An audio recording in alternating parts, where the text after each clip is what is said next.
Hello നമസ്കാരം. എൻ്റെ പുതിയൊരു വീഡിയോയിലേക്ക് എല്ലാവർക്കും സ്വാഗതം. അപ്പം നമ്മൾ ഇന്ന് വന്നിട്ടുള്ളത് കൊള്ളിയും ചാളയും വെച്ചുള്ള ഒരു കറിയായിട്ടാണ്. അപ്പം ചോറിൻ്റെ കൂടെയും വെറുതെയും കഴിക്കാവുന്നതാണിത്. അതിനായിട്ട് ഞാൻ കൊള്ളിയൊക്കെ ഒന്ന് വേവിച്ചെടുത്തിട്ടുണ്ട്. അപ്പോൾ വേവിച്ചെടുത്ത കൊള്ളി ഞാൻ ഒരു മൺചട്ടിയിലേക്ക് ഇടുന്നുണ്ട്.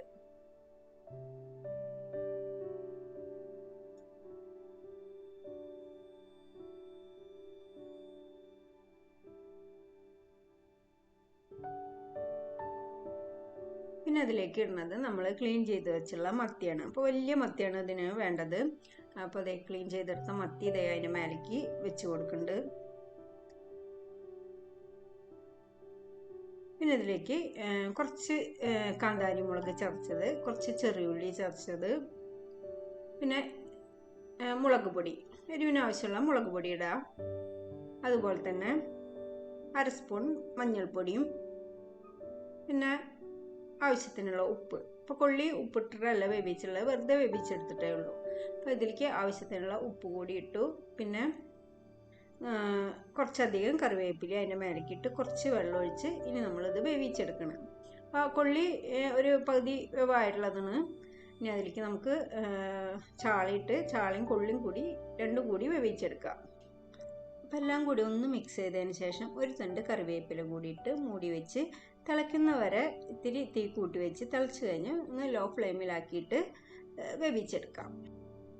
പിന്നെ കുറച്ച് മീനുണ്ട്, അതൊന്ന് ഫ്രൈ ചെയ്തെടുക്കാനായിട്ട് അതിലേക്കുള്ള മസാല തയ്യാറാക്കുക. അപ്പോൾ അതിനായിട്ട് ഞാൻ കുറച്ച് മുളക് പൊടി, മഞ്ഞൾപ്പൊടി, കുരുമുളക് പൊടി, ഉപ്പ്, കുറച്ച് ചെറുനാരങ്ങ നീര് ഇത്രയും ഒഴിച്ചിട്ട് ഒന്ന് നന്നായിട്ട് മിക്സ് ചെയ്തതിന് ശേഷം പിന്നെ അതിലേക്ക് കുറച്ച് പച്ച വെളിച്ചെണ്ണ കൂടി ഒഴിച്ച് നമ്മൾ ക്ലീൻ ചെയ്ത് വെച്ചുള്ള മീൻ അതിലേക്കിട്ട് നന്നായിട്ട് മസാല പുരട്ടി മാറ്റി വയ്ക്കാം.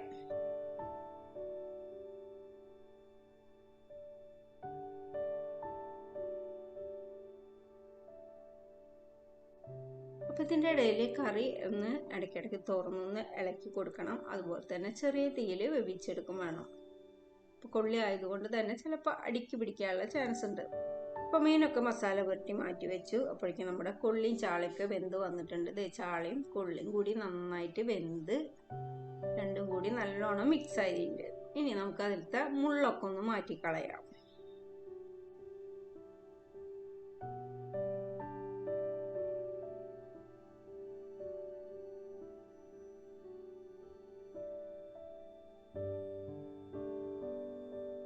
അപ്പോൾ ഉപ്പൊക്കെ നോക്കുക, വേണമെങ്കിൽ ചേർത്ത് കൊടുക്കുക. ഇനി ഇതിലേക്ക് താളിച്ച് ചേർക്കുക. അപ്പോൾ അതിനായിട്ട് പാൻ വെച്ചതിലേക്ക് വെളിച്ചെണ്ണ ഒഴിച്ച് വെളിച്ചെണ്ണ ഒന്ന് ചൂടായി വന്നപ്പോൾ ആവശ്യത്തിലുള്ള കടുക് ഇട്ട് കൊടുക്കണം. കടുകെല്ലാം പൊട്ടി കഴിഞ്ഞതിന് ശേഷം ഫ്ലെയിം ഓഫാക്കി കുറച്ച് 1-2 വറ്റൽമുളകും അതുപോലെ തന്നെ കുറച്ച് കറിവേപ്പിലയും അതിലേക്കിട്ട് ഒന്ന് മൂപ്പിച്ചെടുക്കാം. അപ്പോൾ ഇതേ വറ്റൽമുളകും കറിവേപ്പിലും മൂപ്പിച്ച് കറിയിലേക്ക് ഒഴിച്ചു കൊടുത്തു. ഇതെല്ലാം കൂടി നന്നായിട്ട് മിക്സ് ചെയ്തെടുക്കുക. അതിനുശേഷം മാറ്റി വയ്ക്കുക, മൂടി വെച്ച് മാറ്റി വയ്ക്കുക. കുറച്ച് കഴിയുമ്പോഴേക്കും തന്നെ ഇത് ഒന്ന് കട്ടിയാവും. മത്തി ഇഷ്ടമുള്ളവർ ഇങ്ങനെയൊന്ന് ചെയ്ത് നോക്കണം കേട്ടോ, നല്ല ടേസ്റ്റാണ് കഴിക്കാനായിട്ട്. പിന്നെ നമ്മളിതേ പാൻ വെച്ച് അതിലേക്ക് വെളിച്ചെണ്ണ ഒഴിച്ച് നമ്മൾ മസാല പുരട്ടി വെച്ചുള്ള മത്തി ഒന്ന് ഫ്രൈ ചെയ്തെടുക്കണം.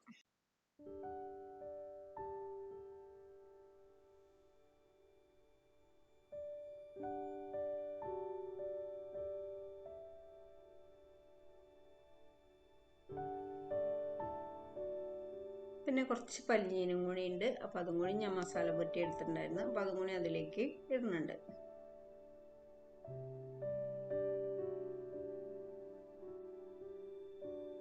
ഒരു ഭാഗം ഒന്ന് ചെറുതായി ഒന്ന് മൊരിഞ്ഞു വന്നപ്പോൾ ഞാനൊന്ന് തിരിച്ചിട്ട് കൊടുക്കണം.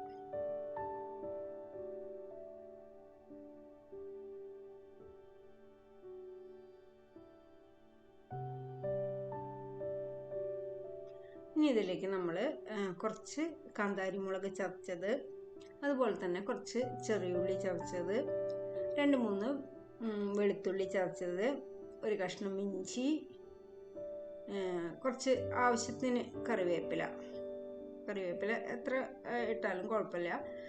കറിവേപ്പില കൂടി ഇട്ട് ഇനി ഇത് ബാക്കിയുള്ളത് ഫ്രൈ ചെയ്തെടുക്കാം.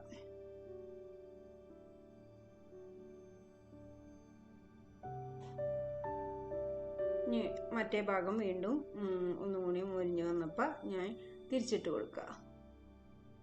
അപ്പോൾ ഈ കറിവേപ്പിലയും ചെറുള്ളിയും ഇഞ്ചിയും വെളുത്തുള്ളിയൊക്കെ അതിൽ ഇടുന്ന ഇങ്ങനെ ഇതിൻ്റെ ഒപ്പം തന്നെ മുരിഞ്ഞ് വരുമ്പോൾ നല്ല ടേസ്റ്റാണ് കഴിക്കാനായിട്ട്.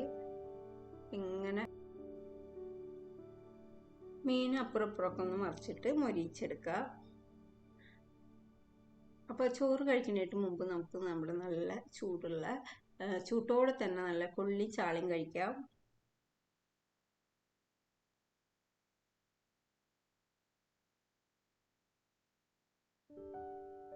അതിനുശേഷം കുറച്ച് ചോറും കഴിക്കാം അല്ലേ. അപ്പോൾ എന്നത്തെയും പോലെ തന്നെ നല്ല കുത്തിരി ചോറ്, പിന്നെ അതിലേക്ക് കുറച്ച് കൊള്ളി ചാളി എടുത്തിട്ടുണ്ട്, പിന്നെ നമ്മൾ മീൻ വറുത്തതുണ്ട്, അതുപോലെ തന്നെ ഒരു ഒഴിച്ചു കറിയായിട്ട് മാങ്ങാക്കറി ഉണ്ട്. പിന്നെ നമ്മുടെ പതിവ് സംഭവങ്ങൾ, അച്ചാർ എല്ലാം ഉണ്ട് കേട്ടോ.